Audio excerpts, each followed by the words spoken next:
नमस्कार प्रिय दर्शकों, हर हर महादेव। आप सभी का एक बार पुनः स्वागत है आपके अपने YouTube चैनल ज्ञान गंगा पर। मित्रों, आज की कहानी बहुत ही प्रेरणादायक और ज्ञानवर्धक है।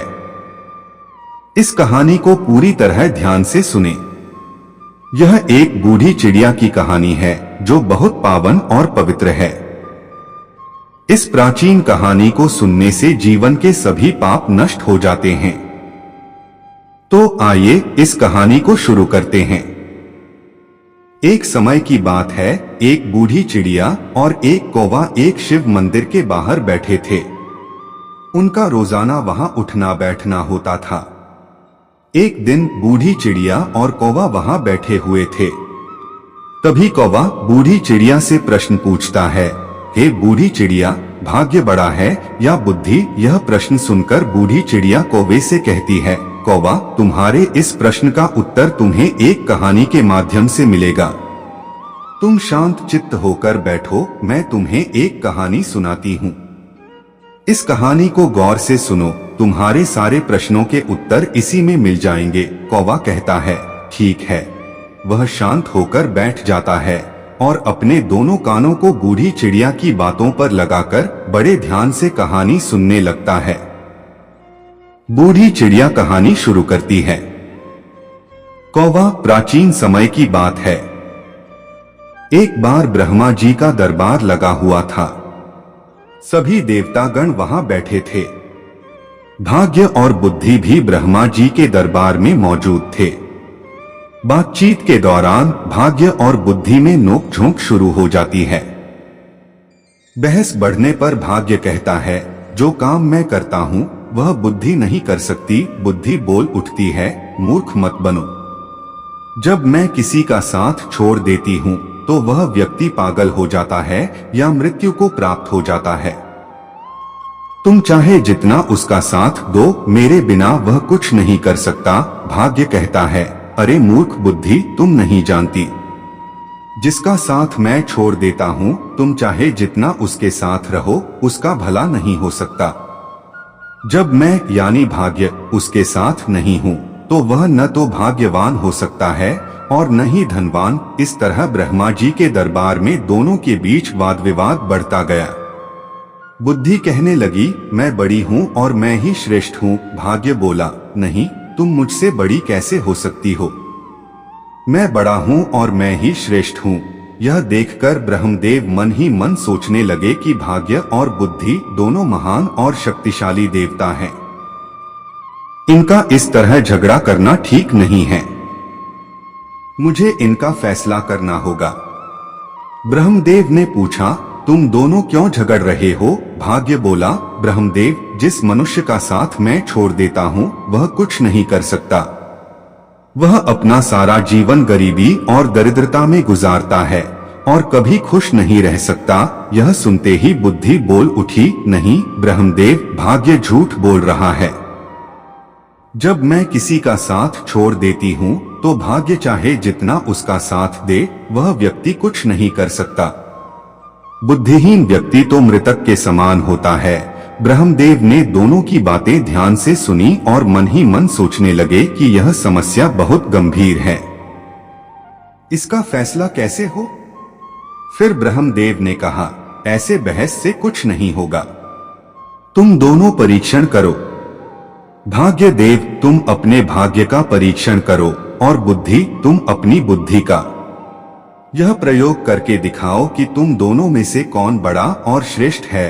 भाग्य बोला, ब्रह्मदेव, जैसा आपका आदेश है मैं वैसा ही करूंगा, लेकिन आप मेरी बात मान लीजिए, बुद्धि मुझसे कभी बड़ी नहीं हो सकती। ब्रह्मदेव ने कहा, तुम मृत्युलोक को ध्यान से देखो। ब्रह्मदेव ने मृत्युलोक दिखाते हुए कहा, देखो, इस जंगल में एक गरीब बुढ़िया और उसका इकलौता 20 वर्षीय बेटा एक झोपड़ी में रहते हैं। वे बहुत गरीब हैं, उनके पास खाने के लिए अनाज का एक दाना भी नहीं है। अब तुम दोनों इस बेटे पर अपनी शक्ति आजमाओ। जो इस बेटे को धनवान या सम्राट बना देगा वही तुम दोनों में बड़ा और श्रेष्ठ माना जाएगा। भाग्य ने कहा, परमपिता, यह तो छोटी सी बात है। बुद्धि बोली, यह छोटी बात कैसे हो सकती है? जब तक मैं उसका साथ नहीं दूंगी, तुम उसे कभी सम्राट नहीं बना सकते। भाग्य ने जवाब दिया, बुद्धि तुम नहीं जानती, मैं इसका साथ दूंगा तो इसे राजा ही नहीं महान सम्राट बनाऊंगा। बुद्धि बोली, ठीक है, हम दोनों इस पर अपनी शक्ति आजमाते हैं। जो जीतेगा वही बड़ा और श्रेष्ठ माना जाएगा। भाग्य ने ब्रह्मदेव से कहा, मुझे पहले अपनी श्रेष्ठता सिद्ध करने की अनुमति दीजिए। मुझे इस लड़के को सम्राट बनाने की आज्ञा दीजिए। ब्रह्मदेव ने कहा, ठीक है। बुद्धि ने कहा, ब्रह्मदेव, मैं इस लड़के का साथ छोड़कर आ रही हूँ। भाग्य बोला, ठीक है, तुम अभी इसका साथ छोड़ दो और ब्रह्मलोक में आ जाओ। बुद्धि ने कहा, भाग्य, ध्यान रखना, कहीं ऐसा न हो कि तुम इसे सम्राट बनाने के चक्कर में मार डालो। यह व्यक्ति मरना नहीं चाहिए। भाग्य बोला, बुद्धि, तुम यह सब दूर से देखती रहो। आज तुम्हारी हार निश्चित है, क्योंकि मैं तुमसे ज्यादा शक्तिशाली हूँ। बुद्धि ने कहा, ठीक है, मैं अभी इसका साथ छोड़ रही हूँ। यह कहकर बुद्धि ने उस लड़के का साथ छोड़ दिया। बुद्धि के जाते ही वह लड़का अपनी शुद्ध बुद्धि खो बैठा और पागल व मूर्ख बन गया। अब भाग्य ने अपना काम शुरू किया। भाग्य ने देखा कि उस लड़के के पास कुछ नहीं है सिवाय एक घास-फूस की झोपड़ी और 3 बकरियों के। वह लड़का बकरियों के लिए पेड़ पौधों की पत्तियां काटकर लाता और उन्हें चराता था। उसकी यही दिनचर्या थी। भाग्य ने सोचा, इसके पास न तो अच्छे वस्त्र हैं, न ही पैरों में जूते। अब मैं इसका साथ दे रहा हूँ और इसे सम्राट बनाकर रहूंगा।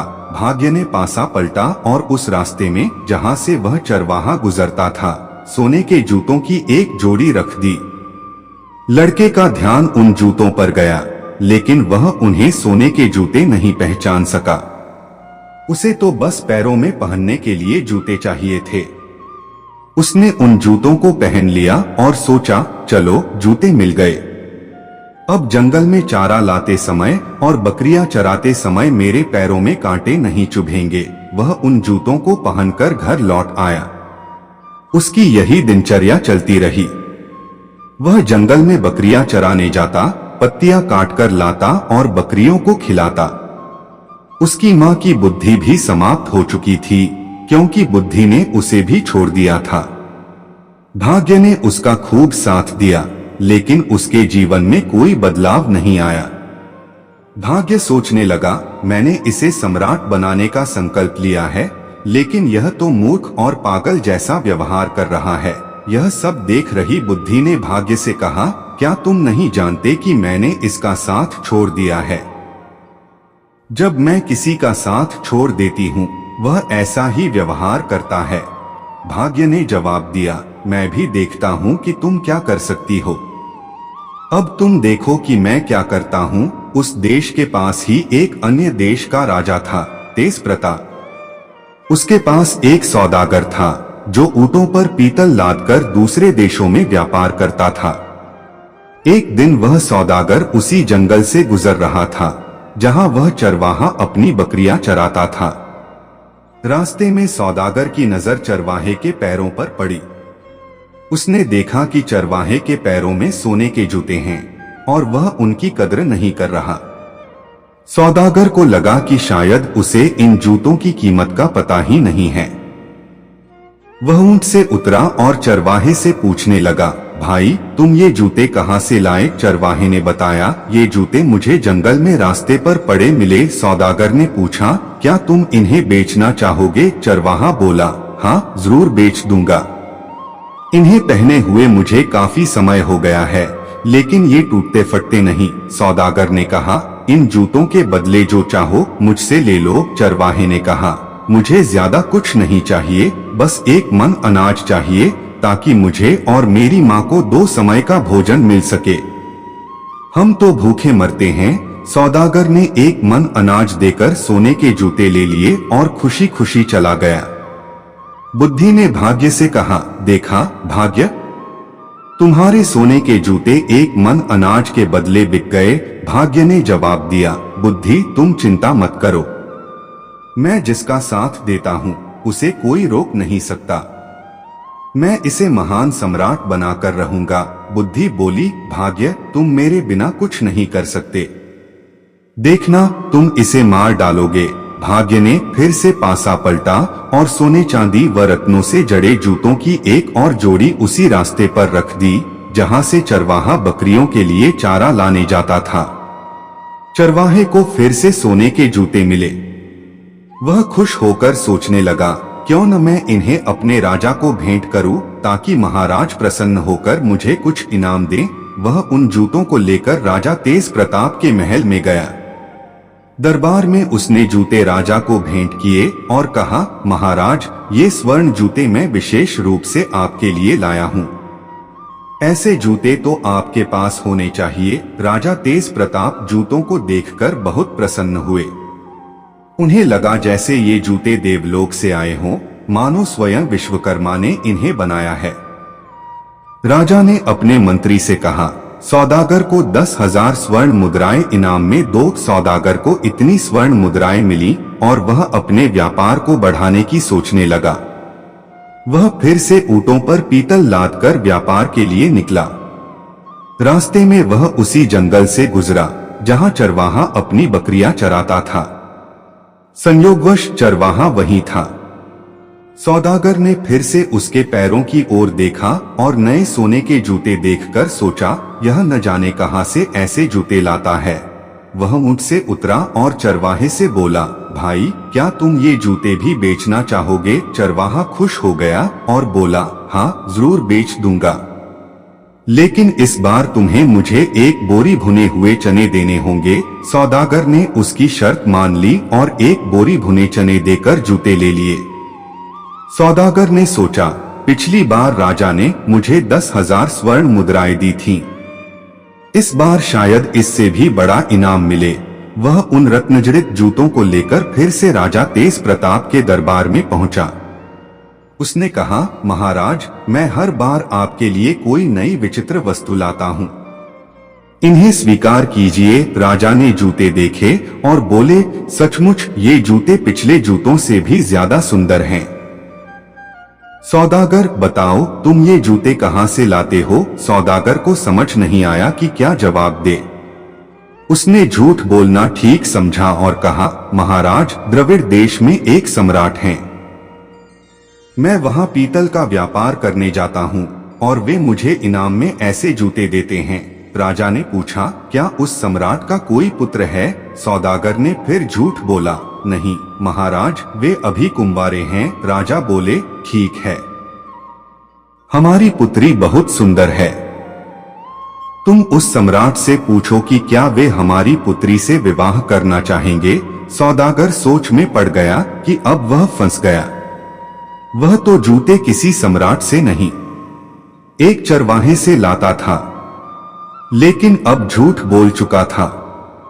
राजा ने आदेश दिया, सौदागर, उस सम्राट को किसी भी तरह तैयार करके लाओ। सौदागर चिंतित होकर अपने घर लौटा और फिर से ऊंटों पर पीतल लादकर व्यापार के लिए निकला।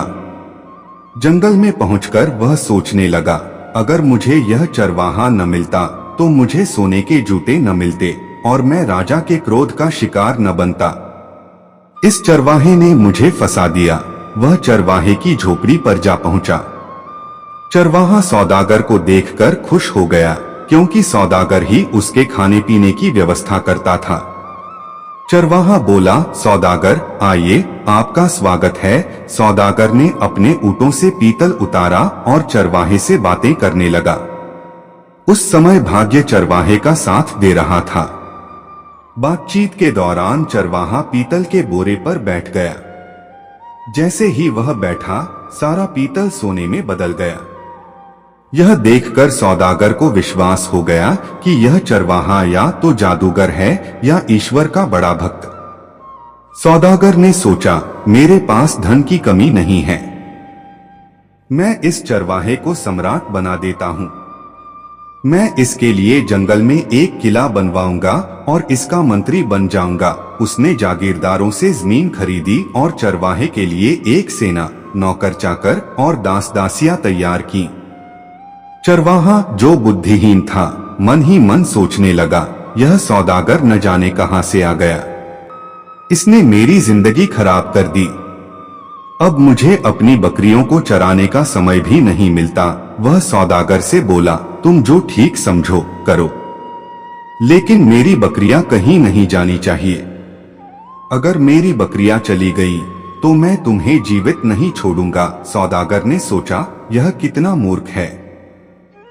मैं इसे राजा बना रहा हूं और इसे बकरियों की पड़ी है। फिर भी उसने किले की नींव डलवाई और एक शानदार महल बनवाया। भाग्य ने बुद्धि से कहा, देखो मैंने इस चरवाहे को राजा बना दिया। बुद्धि बोली, भाग्य तुम झूठ बोल रहे हो, यह अभी भी वही चरवाहा है। ब्रह्मदेव ने कहा, भाग्य इसमें कोई परिवर्तन नहीं हुआ, यह अभी भी चरवाहा ही है। तुम जीते नहीं हो। बुद्धि बोली, जब तक मैं इसका साथ नहीं दूंगी यह राजा नहीं बनेगा, बल्कि इसके प्राण संकट में आ जाएंगे। भाग्य ने कहा, बुद्धि तुम तमाशा देखती रहो। सौदागर ने चरवाहे की 3 बकरियां किसी को बेच दी। यह जानकर चरवाहा चिल्लाने और रोने लगा। सौदागर ने समझाया, तुम ऐसी मूर्खता क्यों कर रहे हो, मैं तुम्हें और बकरियां दिलवा दूंगा। चरवाहा मान गया और बोला, मुझे आज ही बकरियां खरीद कर दो। सौदागर ने कहा, अब तुम सम्राट बन गए हो, ऐसी छोटी बातें मत करो। मैं तुम्हारा विवाह राजा तेज प्रताप की सुंदर पुत्री से करवाऊंगा। लेकिन चरवाहे और उसकी मां को यह सब समझ नहीं आया। वे बोले, तुमने हमारी जिंदगी खराब कर दी। 6 महीने बाद सौदागर राजा तेज प्रताप के पास गया और बोला, महाराज मैंने सम्राट को मना लिया है, वे आपकी पुत्री से विवाह के लिए तैयार हैं। राजा ने नाई और ब्राह्मण को सौदागर के साथ भेजा। सौदागर उन्हें चरवाहे के महल में ले गया और चरवाहे को राजसी वस्त्र पहनाए। चरवाहा बोला, यह तुम क्या कर रहे हो। सौदागर ने कहा, चुप रहो वरना राजा हमें फांसी दे देगा। चरवाहा डर गया और चुप हो गया। नाई और ब्राह्मण ने सगाई कर दी और विवाह का शुभ मुहूर्त तय किया। विवाह के दिन सौदागर ने चरवाहे को दूल्हा बनाया और बारात लेकर राजा तेज प्रताप के महल पहुंचा। चरवाहे ने राजा को तलवार के साथ आते देखा तो डरकर रथ से उतरकर भागने लगा। सौदागर ने उसे पकड़ा और समझाया, राजा तुम्हें कुछ नहीं कहेंगे, तुम्हारा विवाह होगा।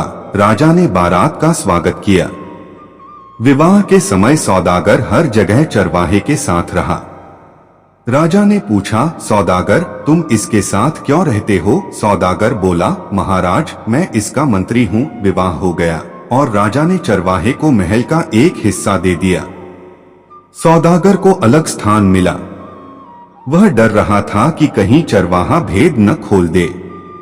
भाग्य ने बुद्धि से कहा, देखो मैंने इसका विवाह राजकुमारी से करवा दिया। बुद्धि बोली, भाग्य यह कुछ नहीं जानता, इसकी मृत्यु निकट है। विवाह के बाद राजकुमारी सज-धज कर चरवाहे के कक्ष में गई। चरवाहे ने उसे देखकर सोचा कि यह कोई राक्षसी है जो उसे खाने आई है। वह डरकर राजकुमारी को धक्का देकर कमरे से भागा और नदी के किनारे जा पहुंचा। वह पानी में कूद गया, लेकिन मृत्यु से डरकर बाहर निकल आया और किनारे पर बैठ गया। राजा को राजकुमारी के अपमान का पता चला। वह क्रोधित होकर चरवाहे को मृत्युदंड देने का आदेश देता है। भाग्य यह देखकर माथा पीटने लगा।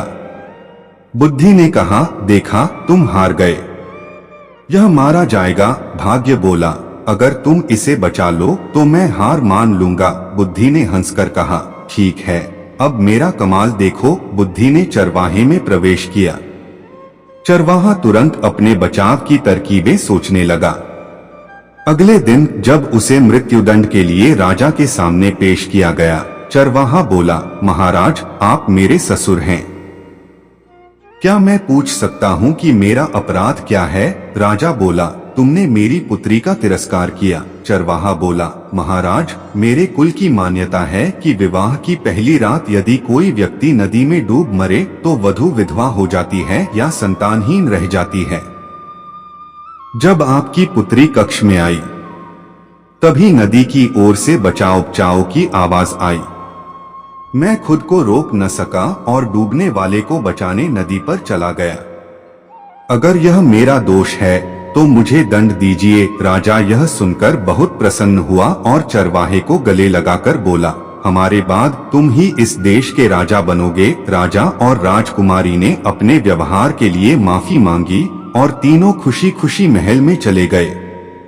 ब्रह्मा के दरबार में बुद्धि और भाग्य का फैसला हो गया। सभी देवता बुद्धि की जय जयकार करने लगे। बुद्धि ने मुस्कुराकर भाग्य से कहा, देखा तुम मेरे बिना कुछ नहीं कर सकते। भाग्य ने हंसकर कहा, मैं अपनी हार मानता हूँ, तुम मुझसे बड़ी हो। प्रिय दर्शकों, अब आप समझ गए होंगे कि बुद्धि और भाग्य में कौन बड़ा है। बूढ़ी चिड़िया ने कौवे को उसके प्रश्नों के उत्तर दे दिए।